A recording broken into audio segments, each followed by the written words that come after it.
sebagian besar dari kita kan nggak hidup untuk olahraga. Iya. Itu penting banget. Kita menjadikan olahraga itu untuk mensupport kehidupan kita, jangan dibalik. Meal Plan Talk.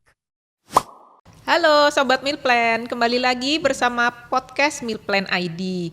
Hari ini bersama saya Dr. Monik dan kita kedatangan tamu Dr. Caleb, spesialis kedokteran olahraga. Gimana dok kabarnya dok? Baik. Baik, oke. Kita akan langsung mulai ya dok ya. Ya. Jadi dari hasil tes genetik itu kan banyak yang menunjukkan orang itu cocok olahraganya tuh di pagi hari. Ya. Gennya morning. Nah tapi melihat ya kita kan kesibukannya tuh banyak, akhirnya olahraga tuh sempatnya pulang kerja sore sampai malam, itu gimana dok? Ya, jadi pemeriksaan genetik boleh-boleh aja gitu, tapi jangan jadinya kita harga mati. Dalam arti karena genetiknya pagi, jadi ya udahlah jangan malam atau nggak boleh malam, Harus nggak pagi juga. gitu, Harus nggak pagi terus nggak juga. Jadi kembali lagi tes genetik atau layaknya semua pemeriksaan itu sebagai penunjang. Ya, yang paling penting adalah kita yang aslinya yang menjalankan gitu ya. Jadi nggak apa-apa kalau mau ada waktunya malam gitu. Atau bagi yang ada waktu nih pagi ataupun malam, jadinya kayak gimana nih? Karena dikatakan pagi, apakah jadi harus pagi? Nggak juga. Jadi tes aja. Bandingin olahraganya pagi, bandingin juga olahraganya malam. Rasanya lebih nyaman mana, lebih optimal yang mana? Oh Gitu. Iya. Terus kalau misalnya orang yang gen morning, terus gennya pagi, Ya. olahraganya malam nggak bisa tidur. Nah ini bukan soal gen. Kalau bukan ya, iya kalau malam jadi nggak bisa tidur. Memang. gen. Jadi kalau malam olahraganya malam perlu hati-hati dalam arti gini. Kalau olahraganya malam dan intensitasnya tinggi, sebaiknya dilakukan jangan mendekati jam tidur. Paling gitu. tidak 2 jam sebelum tidur. 2 jam ya dok? Betul. Jadi misalnya tidurnya jam 10, ya jam 8 udah harus selesai. Jadi jangan mau tidur jam 10, jam 9 baru setelah high intensity training itu masih deg-degan banget. Iya, itu dia. Iya, jangan. Jadi seger ya dok? Betul, Ya, sebenarnya. ya. Oh, gitu. Jadi ya sebenarnya ya tes genetik itu memang untuk menunjang ya dok Betul, ya, pemeriksaan betul. penunjang. Oke, tetap sebaiknya kita lihat kondisi realnya bagaimana, Ya. kondisi klinisnya bagaimana, kesehatannya dan mampu nggak sih dilaksanakan. Betul, gitu ya. betul. Dokter pernah dengar ya tentang tren yang lagi viral sekarang tentang Japanese interval walking. Ya. Itu menurut dokter gimana? Oke, ini sebuah metode yang menarik juga, Ya. gitu ya. Bukan keadaan yang baru, tapi cuman bagi saya sih melihatnya variasi aja.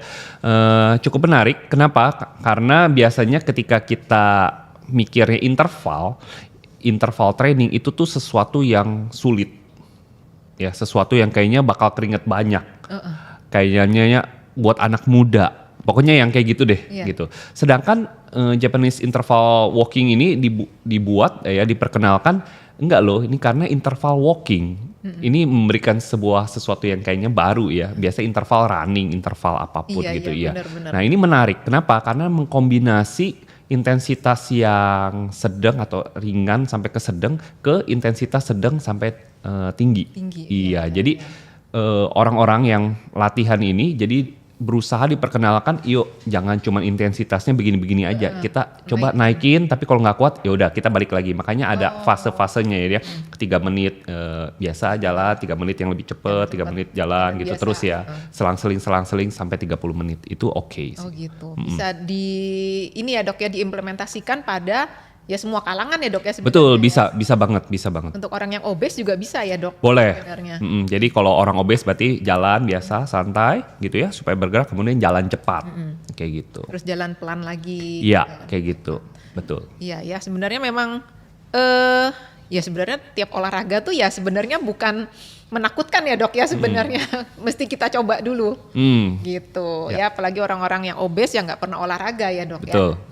Jadi kalau di pemeriksaan genetik ya dok ya kan ada Ya. orang yang memang disarankan olahraganya itu yang ringan-ringan. Nah ada yang harus agak berat nih gitu, harus agak banyak. Nah kalau misalnya berlebih gitu loh, itu namanya overtrain bukan dok? Kalau sampai lebih, maksudnya olahraganya berlebih. Berlebih. Jadi misalnya dia dianjurkan yang low intensity aja deh kan, karena memang kalau genetik kan ada anjurannya untuk turunin berat badan harus yang low intensity. Kalau dengan yang high intensity dia kurang efektif. Oh, oke. Gitu. Nah, kalau dia ternyata olahraganya selama ini high intensity, apakah itu overtrain nggak dok? Apa efeknya sebenarnya untuk turun berat badan juga itu bagaimana? Ya, kalau kita ngomongin intensitas ya, intensitas sebenarnya tidak terlalu berhubungan dengan overtraining ya, kayak gitu. Intensitas ya udah intensitas. Walaupun ketika kita lakukan intensitas yang tinggi, maka risiko untuk menjadi overtrainnya menjadi lebih tinggi. Misalnya oleh karena fatigue-nya yang berlebihan, ya kayak gitu ya. Nah berbicara tentang intensitas, maka kalau udah pemeriksaan genetik ya, lagi-lagi pemeriksaan genetik kan sebagai penunjang. Iya. Nah kalau itunya dibilangnya bagusnya low intensity, ya apakah nggak boleh high intensity? Tetap boleh gitu. Ya karena fungsi daripada high intensity dengan low intensity itu berbeda. Gitu. Jadi berbeda. Jadi masing-masing punya benefitnya masing-masing. Jadi kenapa nggak kita kombinasi aja iya, gitu. Baik itu low intensity, high intensity-nya dalam hal kardio ataupun latihan beban. Dua-duanya bisa kita modifikasi untuk low intensity dan high intensity. Iya benar. Karena memang intensitasnya ya dok ya. Oh gitu. Okay. Nah berbicara intensitas ya kalau untuk overtrainingnya itu yang berbeda lagi. Kalau latihannya kebanyakan memang kurang recovery-nya ya bisa terjadi overtraining kayak gitu. Oh overtraining itu seperti itu. Jadi karena recovery-nya yang kurang. Recovery-nya kurang. Recovery itu meliputi apa? Nutrisi, makannya kurang ya. Misal paling sering adalah udah habis treadmill, udah habis latihan, nggak mau makan kenapa sayang abis lari biar defisit kalori gitu terus nggak mau makan nah disitulah bisa terjadi overtraining dalam artian recovery-nya malah kurang gitu. Ya nutrisinya kurang ya kan recovery-nya kurang karena mikir kalau makan nanti sayang sia-sia. Nah disinilah konsep yang harus diperbaiki ya bahwa itu olahraga bukan sekedar untuk membakar kalori saja. Bukan sebagai hukuman kalau kita makan bukan banyak. Bukan hukuman, iya. Jadi itu juga penting supaya jangan mikir setiap kali habis pesta terus menghukum diri besoknya, iya kan. Gila-gilaan. Nah, yang ada itu nggak makan. Yang ada malah cedera gitu kan juga. Oke, terus gini. Jadi kan kalau setelah olahraga kan sebaiknya kita masuk makanan ya dok ya, nutrisi. Nah, berapa jam dok maksimal kita harus masuk nutrisi? Maksimal. Ada, misalnya paling telat 2 jam nih gitu. Atau paling telat 3 jam. Nggak ada paling telat sih, sebenarnya nggak ada paling telat. Tetapi yang ada juga yang optimalnya. Nah optimalnya itu 30 menit. Oh 30 menit ya? Oh gitu. Jadi masih peak-peaknya terus masuk makanan. Dan makanan yang masuk kalau bisa ya ada kandungan protein. Proteinnya, yang bener ya dok ya makannya. Ya protein dan glukosa juga. Iya glukosa, untuk recovery-nya itu ya dok ya. Oke. Jadi kalau habis jalan, habis lari gitu, terus makan mie gitu. Ya tidak disarankan sebenarnya ya. Karena kalau mie apa dulu nih ya, mie instan, mie apa ya, kadang kalau mie ayam ya mendingan lah ya ada potongan daging. Iya, tapi kan cuma seuprit. Seuprit ya dikit ya, lebih banyak karbohidratnya ya. Nah penting kita mengetahui bahwa nggak hanya karbohidrat yang dibutuhkan, tetapi juga ada protein. Iya. Yang penting makannya bener ya dok ya. Oke.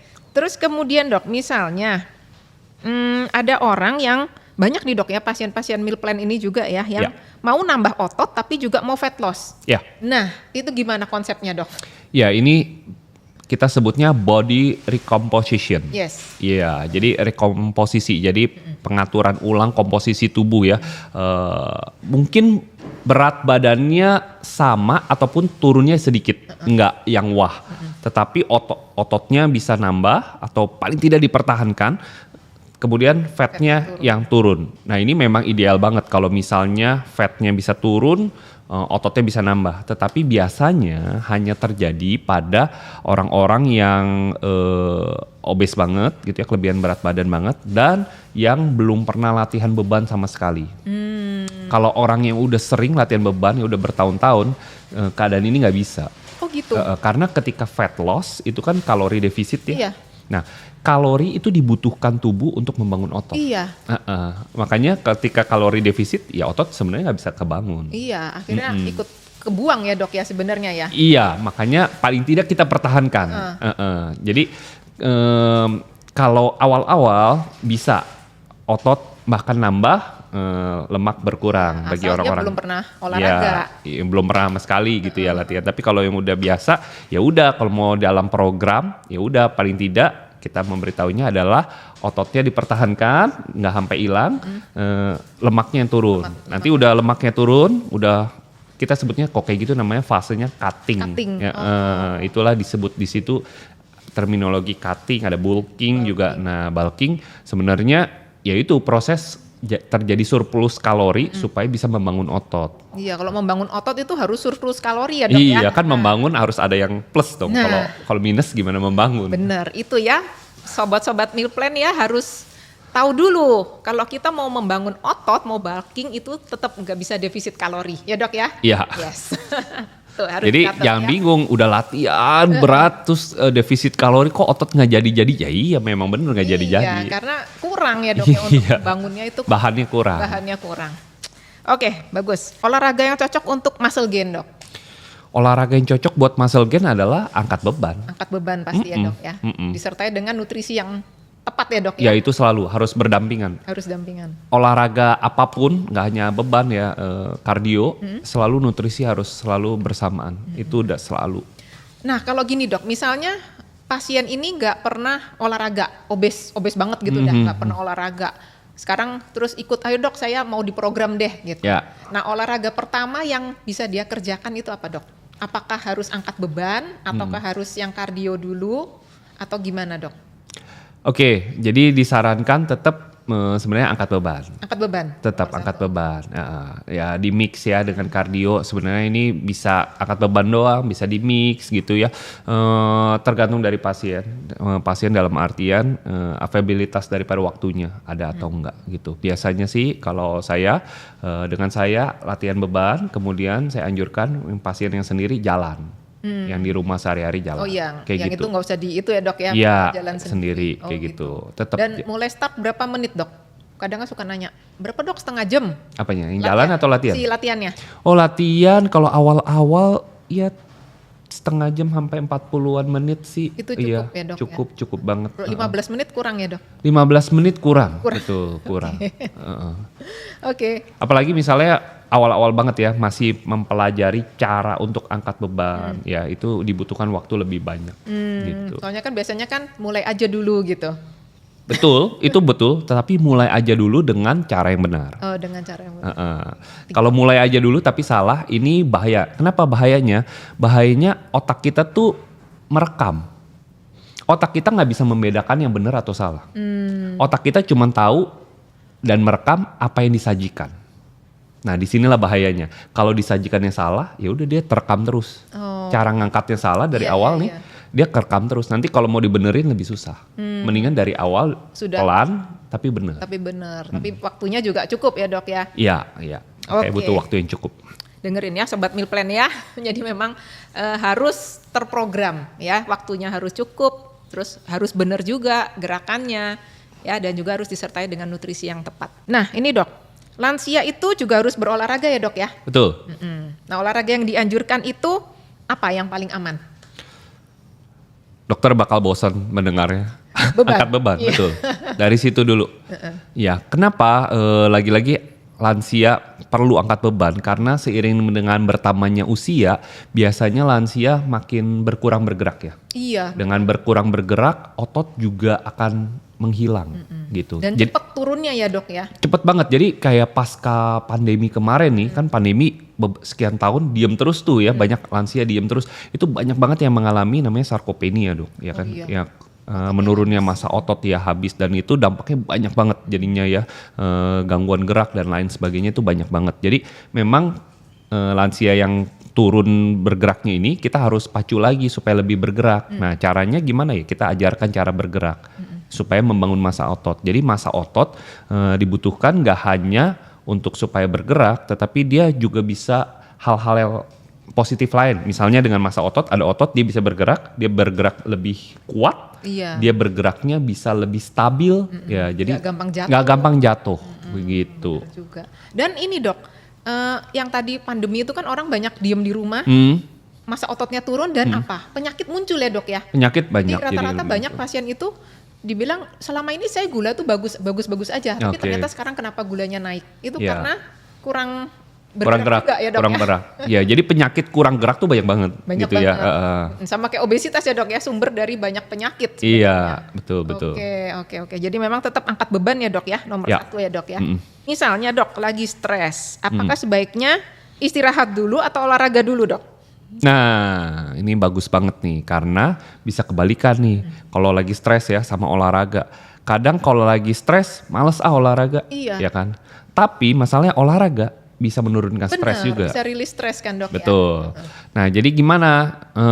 Lagi-lagi tetap kalau masih mampu mengusahakan diri sendiri untuk berolahraga, silahkan berolahraga. Tapi mungkin ketika lagi stres, kurang fokus segala macam ya, maka intensitasnya diturunin. Iya, yang ringan-ringan ya, Dok, ya? Iya, nggak harus ringan. Nggak harus ringan. Nggak harus ringan. Tetapi intensitasnya Intensitasnya, kurangin. Jadi biasanya misalnya ngomongin dari tadi ngomongin beban terus ya, sekali-kali yang kardio ya. Biasanya larinya misalnya di pace 5. Iya. Sekarang jadi 5,5 lah atau 6. Oh iya, lebih Gampang lambat ya, jadinya, Dok, ya. lebih lambat gitu ya. Atau biasanya latihan larinya 40 menit, oke sekarang 30 menit. Oh, Nah, gitu jadi ya. lebih Intensitinya, enak ya, gitu ya. Bebannya biasanya 20 kilo, sekarang 15 gitu. Oh. Jadi lebih asik, lebih gampang lah tapi tetap melakukan. Iya. Kayak gitu. Tapi kalau misalnya memang stres banget ya stres kenapa sih ya? Mungkin banyak deadline lah ya. Iya. Ya udahlah, nggak olahraga sekali nggak kenapa-napa lah ya.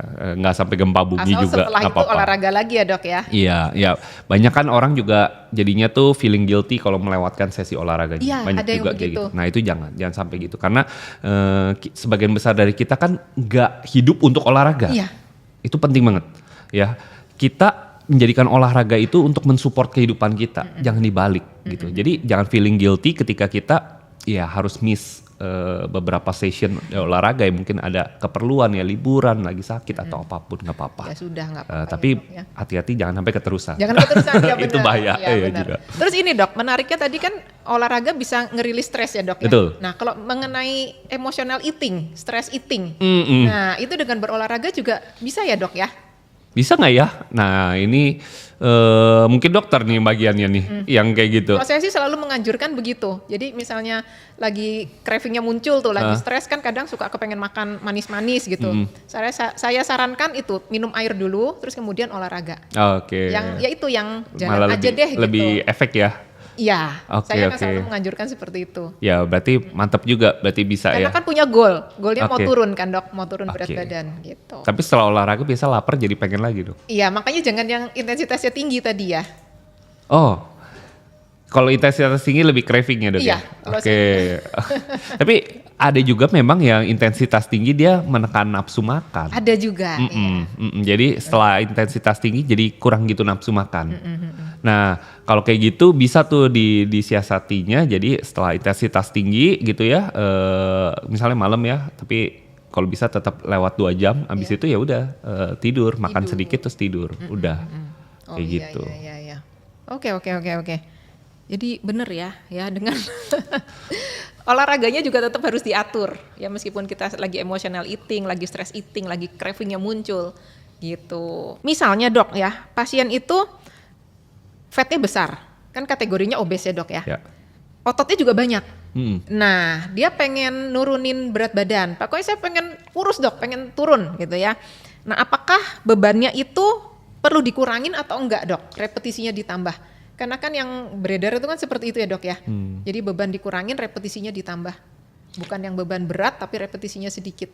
Iya. Gimana? Untuk latihannya kalau selama ini udah rutin latihan, teruskan aja. Oh, Nggak ada teruskan masalah, aja. nggak ada masalah. Oh, gitu. Jadi nggak harus ketika mau turunin berat badan pakainya beban ringan, repetisi tinggi, enggak. Tapi kalau mau di mix di latihannya ada hari di mana latihannya pakai beban berat, repetisi rendah, kemudian ada hari beban ringan, repetisi tinggi, boleh aja itu di mix ya. Tetapi nggak ada hubungannya untuk turunin fatnya gitu, nggak ada. Yang penting defisit kalori ya, Dok. Yang penting itu sebenarnya gitu. Kalorinya. Iya. Tapi kalau misalnya pasien ini sudah makannya tuh sedikit sekali, gitu loh, tapi tetap nggak turun.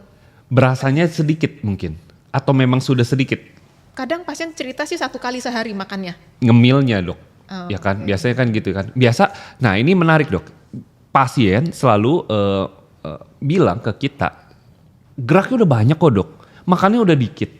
Nah ini hati-hati, karena ketika ngomongin gerak, itu cenderung pasien melebih-lebihkan.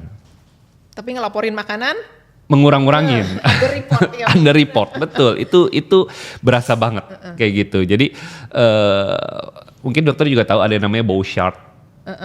Laporan bow chart itu menuliskan makannya apa aja, jam berapa, geraknya apa aja. Nah, ketika lihat dari gerak dan makan ini kelihatannya keren banget. Maksudnya makannya dikit, geraknya banyak, tapi nggak sesuai hasilnya. Iya. Ini kayaknya ada under report atau over report seperti itu. Biasanya gitu, makan lah, biasa ngemil nggak dicatat. Karena nggak dianggap makan ya dok ya. Iya, nyenek, ya udahlah, berapa kue, aduh numpang Bukan makan, lewat, Dok, ya, iya Dok. dikit gitu. Padahal berapa kalori, bisa berapa ratus kalori Iya, gitu. dari gula lagi ya dok ya. Iya, Gula plus lemak. Oke, siap dok. Nah, terus mengenai ini dok, kita kan sekarang lagi banyak smartwatch ya dok ya. betul. Itu gini loh, maksudnya kita tuh perlu nggak sih maksudnya pakai smartwatch 24 jam, terus kita berpatokan sama itu gitu mengenai kalori yang terbuang kayak gitu. Oke, Gimana, jadi Dok? fungsinya buat kalori ya. Iya, atau Tadi pokoknya untuk tracking kita kalori, tracking kita bergerak gitu. tracking kalori. Itu rekomendasi banget bagi mereka yang belum terbiasa habitnya sehari-hari seperti apa. Ya, jadi kalau belum terbiasa, maka smartwatch ini akan membantu banget ya, karena udah ada tracking kalori. Tapi harus dipakai, gitu ya. Nggak bisa cuman dipakai ketika misalnya mau lari atau mau nge-gym baru dipakai, itu setelahnya dibuka ganti jam tangan biasa. Nah itu nggak bisa tracking. Jadi kalau yang namanya tracking harus pakai sepanjang hari. 24 jam ya dok ya. Boleh 24 jam kalau misalnya tahan ya, tidur segala macam, tapi ya beberapa mungkin nggak tahan. Kayak misalnya saya juga kalau tidur saya buka segala macam.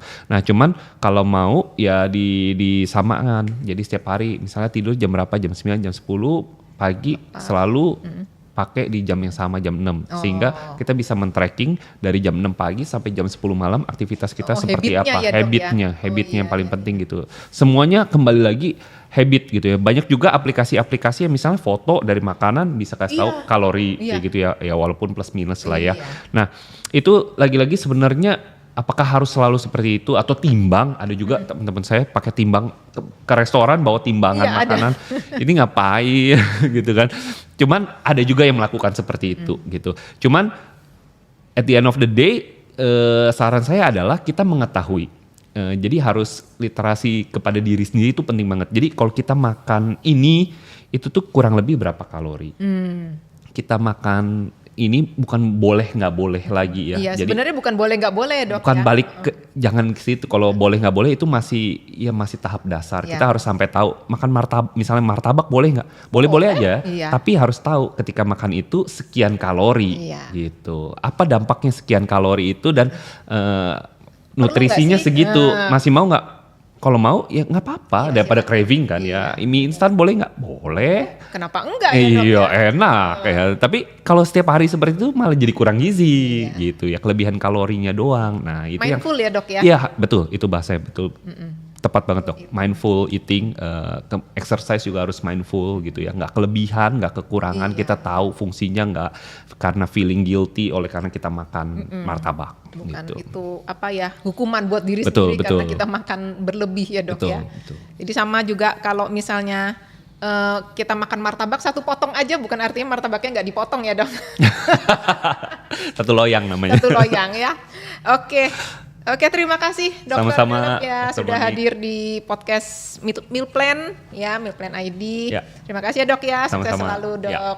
Thank you so much. Oke Sobat Meal Plan, sekian podcast hari ini. Jadi teman-teman ya, jadi kalau memang mau makan, mau olahraga tetap harus semuanya mindful. Oke, terima kasih. Sampai jumpa di podcast Meal Plan selanjutnya. Bye-bye.